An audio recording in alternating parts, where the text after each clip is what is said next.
The following cases are some of the most intriguing and chilling accounts of notorious and lethal women who found themselves behind bars. Christine and Jeremy Moody. Some defendants exhibit surprising cooperation in court, such as Christine and Jeremy Moody. They took it upon themselves to mete out vigilante justice on sex offender Marvin Charles Parker by shooting him and his wife Gretchen in their own home. The Moodys, being neo-Nazis and part of a white supremacist group named Crew 41, were relatively easy to apprehend. In court, the Moodys were very pleasant. Jeremy even offered the police information about the location of another sex offender, expressing remorse for the tragic event that took place. Despite acknowledging their actions, Christine stated, "My children, my wife, and my family, on the right medications, would have never happened. The Bible clearly states, 'Thou shalt not kill.' I'm sorry I broke up, but I truly believe God is forgiveness." In a surprising turn, the Moodys maintained smiles and offered apologies in court, expressing their faith in God. They requested the judge's permission to see their kids and eventually pleaded guilty.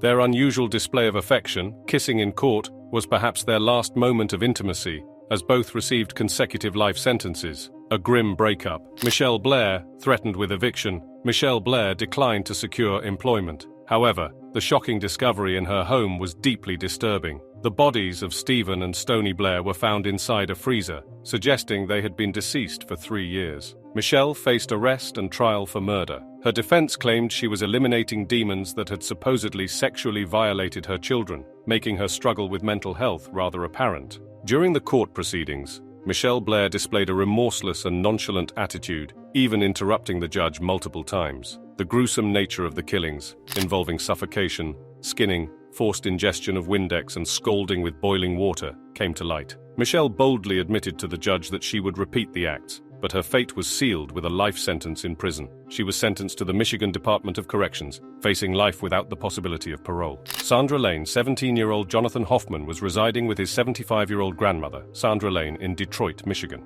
An argument erupted between them, stemming from Hoffman's drug use. Shockingly, Lane, in a fit of anger, produced a 9mm Glock and shot her grandson 6 times. Despite Hoffman's attempt to call 911, Lane fired the fatal shot while he was on the phone. During the court proceedings, Sandra claimed self-defense, causing a rift within the family. Some members supported her, while her own daughter labeled her as pure evil. The daughter's harsh remarks brought Lane to tears in court, as she vehemently insisted on acting in self-defense, a stance not accepted by the jury. In the end, Sandra Lane received a sentence of 20 to 40 years in prison, which, given her age, is tantamount to a life sentence. The murder case unfolded with family dynamics, making it all the more tumultuous, illustrating how circumstances can turn cases much wilder. Shelby Isaac found herself responsible for the deaths of 3 individuals over something as seemingly insignificant as hair extensions. When Isaac purchased hair extensions from Eddie Tate and Edwina Thomas and wished to return them,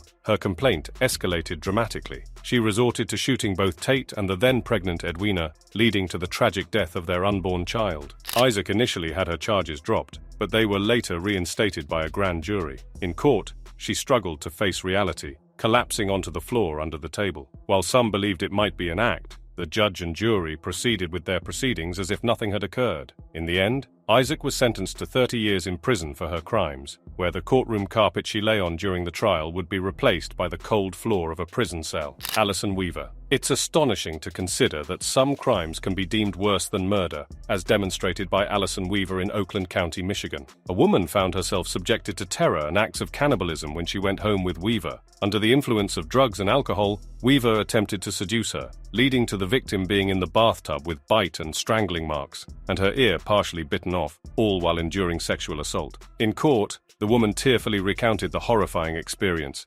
expressing how her life had changed forever, regretting letting Alison Thompson Weaver into her home. Although Weaver offered an apology, it fell short in compensating for the profound psychological damage and trauma she caused. The judge, describing it as the most horrific case in her 25-year career, emphasized the unparalleled nature of the incident. Shockingly, Weaver received a relatively light sentence of 10 to 15 years, a decision that many believed was far too lenient. Nevertheless, she was required to register as a sex offender, a consequence that would undoubtedly impact her future. Shayna Hubris. Shayna Hubris faced trial for the murder of her boyfriend, Ryan Poston. The couple had reportedly been in a toxic and abusive relationship until Hubris decided to end it abruptly with Poston's murder. Surprisingly, she even called the police to confess. Hubris claimed self-defense, alleging abuse by Poston. However, during interrogations, her behavior was peculiar. She walked around singing and talking to herself, showcasing unusual composure that might not have played well for her in the trial. Despite Hubris persistently asserting self-defense, witnesses, including her former cellmate, came forward against her.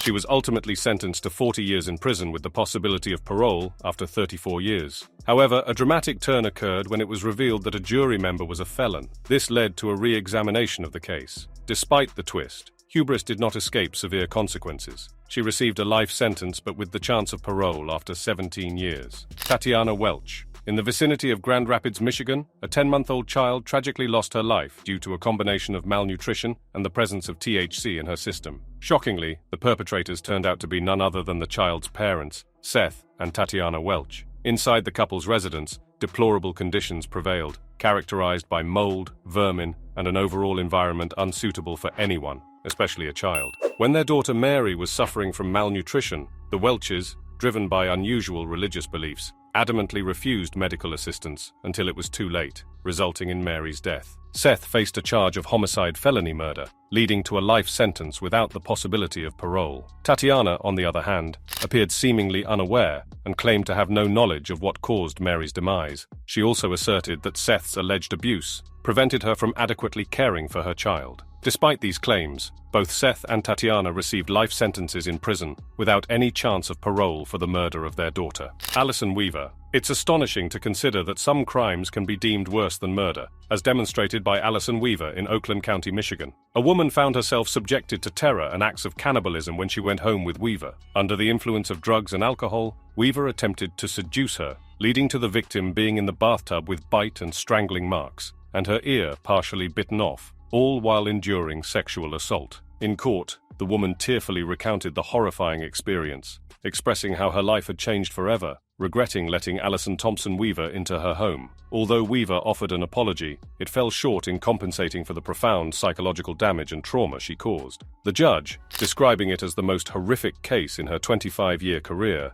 emphasized the unparalleled nature of the incident. Shockingly, Weaver received a relatively light sentence of 10 to 15 years, a decision that many believed was far too lenient. Nevertheless, she was required to register as a sex offender, a consequence that would undoubtedly impact her future. Camilla Gomez, whose criminal actions extended into the courtroom, made a disturbing threat during her trial. After brutally murdering her boyfriend, Marcel Hill, in a gruesome manner involving 11 stabbings and assaults with a frying pan, lap, and table, Gomez stood before the court asserting that it was all in self-defense. She disputed the portrayal of events, claiming that most of it was lies and only a fraction held any truth. Gomez's behavior in court was notably provocative, engaging in arguments with the judge and consistently making disruptive comments. The judge, frustrated by her actions, even went as far as threatening to duct tape her mouth. Despite her attorney urging the judge to take necessary actions, the ultimate verdict was a life sentence without the possibility of parole. The drama didn't conclude there,